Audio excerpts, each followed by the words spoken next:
Army dogs किंवा police डिपार्टमेंटचे dogs आपल्या या जमिनीच्या खाली स्फोटकं रचली जातात, लपवली जातात. आपल्या नॉर्थ ईस्ट इंडियामध्ये अतिरेक्यांकडून, सीमेच्या आसपास इतर अतिरेक्यांकडून. आणि जेव्हा मग पेट्रोलिंगला आर्मीचे जवान निघतात, तेव्हा त्या जमिनीखालच्या माईन्सवरती चुकून जरी पाऊल पडलं,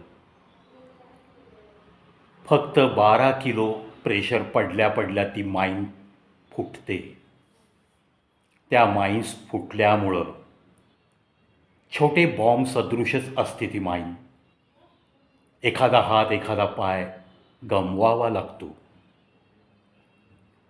अशा या दुर्घटनांपासून आर्मीच्या जवानांना वाचवण्याचं काम असे आर्मीचे डॉग बऱ्याचदा करतात. कित्येक वेळा टेरॉरिस्टच्या शोध मोहिमेमध्ये कित्येक जांबाज कुत्र्यांनी आर्मीला साथ दिली आहे. असं बोललं जातं जवळपास 1000 कुत्र्यांचा आपल्या या आर्मीच्या सोबत, पोलिसांच्या सोबत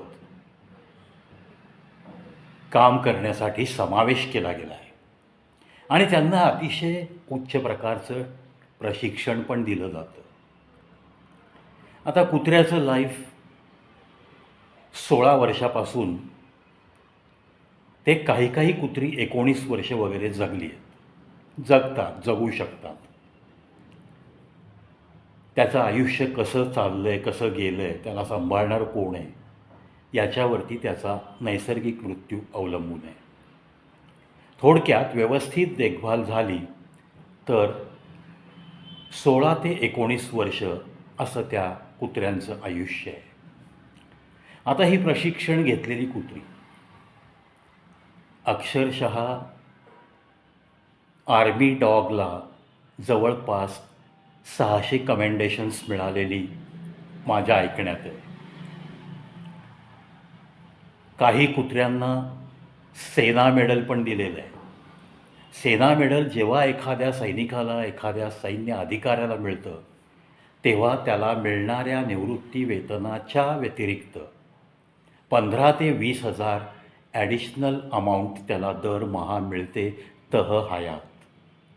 त्याच पद्धतीने ज्या कुत्र्यांनी असा खूप मोठा पराक्रम गाजवला आहे, अशा कुत्र्यांनासुद्धा गॅलंट्री ॲवॉर्ड्स दिले जातात. आणि त्यांच्यावरती सेना मेडल मिळालं असेल तर त्यांचा दरमहा 15 ते 20 हजार रुपये त्यांच्याच खाण्यापिण्यासाठी गव्हर्नमेंट खर्च करते. सगळ्यात वफादार प्राणी कुत्रा हे तर आम्ही सगळेजण जाणतो. पण इतकं प्रशिक्षण दिलेली कुत्री जेव्हा त्यांचं वय वाढत जातं, त्यानंतर एका पर्टिक्युलर एजनंतर, समजा 12-13, त्यांना रिटायर करावं लागतं. कारण त्यांच्यामध्ये तेवढी चपळता, तेवढी तत्परता, तेवढी वैचारिक त्यांची जी क्विकनेस असतो तो दिसत नाही. मग करायचं काय याचं? ब्रिटिश काळामध्ये आर्मीसाठी वापरल्या गेलेल्या अशा प्रशिक्षित कुत्र्यांना जेव्हा सेवानिवृत्त केलं जायचं, तेव्हा त्यांना डेथ दिला जायचा. समजा ते आजारी पडलं तर त्याला मर्सी डेथ दिला जायचा. त्याचा वापर कोणीतरी शत्रूंनी उचलून नेऊन गैरवापर करू नये, कारण त्या कुत्र्याला आपल्याकडची सर्व सिक्रेट्स माहीत झालेली असतात, असं एक लॉजिक वापरून अशा प्रशिक्षित कुत्र्यांना सेवा घेतल्यानंतर त्यांचं नैसर्गिक मृत्यू येण्याच्या आधीच त्यांना मारून टाकलं जायचं.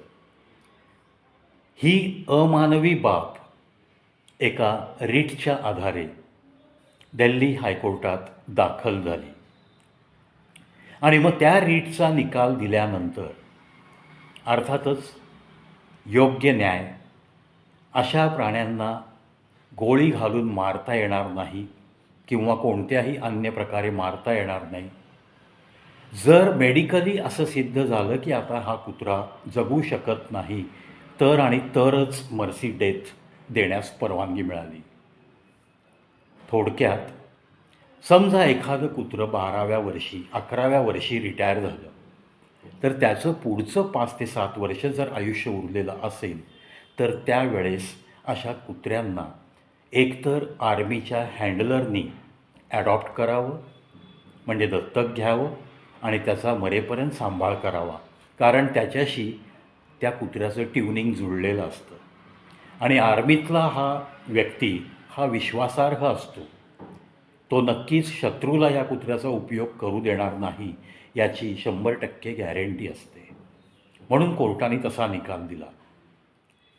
दुसरी गोष्ट, मिरत येथे आर्मीचं एक अशा कुत्र्यांसाठीचं ओल्ड एज होम आहे. त्या ठिकाणी त्यांचं शेवटच्या श्वासापर्यंत पालनपोषण करावं असंही आदेशात नमूद केलं. आणि त्या निकालानंतर या मिरतच्या old age home for these dogs from army and police इथं ही कुत्री दाखल होऊ लागली.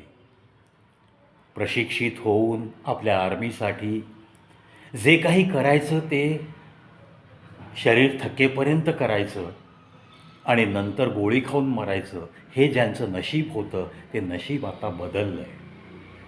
म्हणजेच या प्रशिक्षित कुत्र्यांनासुद्धा शेवटच्या श्वासापर्यंत नैसर्गिक मृत्यू येईपर्यंत आयुष्य मिळणार आहे, ते केवळ या दिल्ली हायकोर्टच्या एका निकालामुळं. ज्या प्राणीमित्रांनी ही याचिका दाखल केली, त्यांच्या या माइंड ॲप्लिकेशनला आणि त्यांच्या या अशा गोष्टींकडं प्रचंड मानवतेच्या दृष्टिकोनातनं पाहत कोर्टाचा दरवाजा ठोठावण्याची जी त्यांनी धमक दाखवली, त्या सगळ्या गोष्टींना कवी प्रवीज शो यूट्यूब चॅनलतर्फे प्रणाम प्रणाम प्रणाम. कारण असं कोणीतरी या मूक प्राण्यांच्या विषयी झटणारी संस्था, झटणारी माणसं जेव्हा असतात, तेव्हाच त्यांना अशा पद्धतीने कुठेतरी चांगलं जीवन जगायला मिळतं आहे, हे पाहून मनोमन खूप आनंद वाटतो आहे.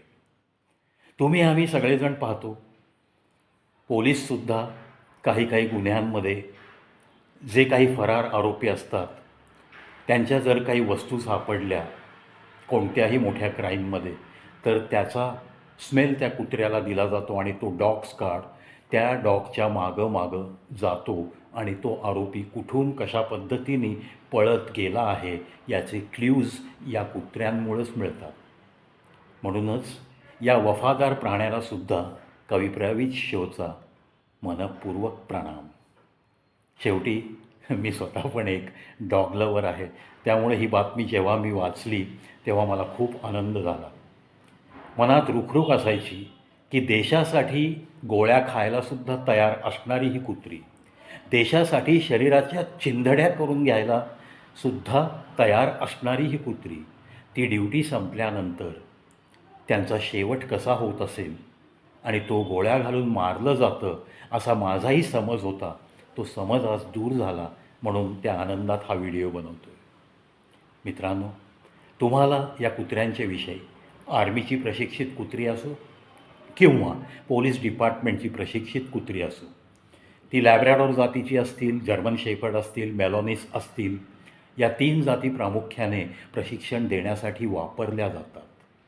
आणि या सगळ्या 3ही जातीच्या कुत्र्यांनी आपलं आपलं योगदान नेहमीच दिलेलं आहे आणि स्वतः किती प्रामाणिकपणे आपल्या देशासाठी राबतोय हे त्यांनी वेळ आल्यानंतर वेळोवेळी दाखवून दिलेलं आहे. उगाच नाही कुठल्या आर्मीच्या कुत्र्यांना गॅलंट्री अवॉर्ड दिले जातात. अवॉर्ड देणारी व्यक्ती इतकी काही अविचारी नसते. त्या प्राण्याचं खरोखर त्या डॉग स्क्वॉडनी कर्तृत्व बघितलेलं असतं. त्याने अनेक आपल्या आर्मीच्या जवानांची जीव वाचवलेले असतात. स्वतःच्या जीवावर उदार होऊन ते कुत्रं पुढं चालत असतं. त्यामुळं डिझर्विंग असं जे आपण म्हणतो, ते नक्की त्या कुत्र्यांच्या बाबतीत आपण लागू करतो. त्यांना गॅलंट्री ॲवॉर्ड दिले जातात. त्या ॲवॉर्डचे पैसे बाजूला काढून त्यांच्यासाठीच खर्च केलं जातं. म्हणून आपल्या प्रशासनातसुद्धा कवी प्रवीण शोचा प्रणाम, प्रणाम, प्रणाम. सहज मला समजलेली एक गुड न्यूज आणि म्हणून ती तुमच्या मनापर्यंत पोहोचवण्याचा हा केलेला एक प्रवीचा प्रयत्न. व्हिडिओ आवडल्यास जास्तीत जास्त डॉग लवर्सना नक्की हा शेअर करा. कदाचित काही लोकांना माहीत पण नसेल अशी रीट झाली होती, असा हायकोर्टचा निकाल आला आहे, हे ऐकून त्यांनाही आनंद वाटेल. ज्यांना माहिती आहे ते सुद्धा ऐकतीलच. पुन्हा भेटूयात एका नवीन व्हिडिओसह. तोपर्यंत मस्त रहा, हसत रहा,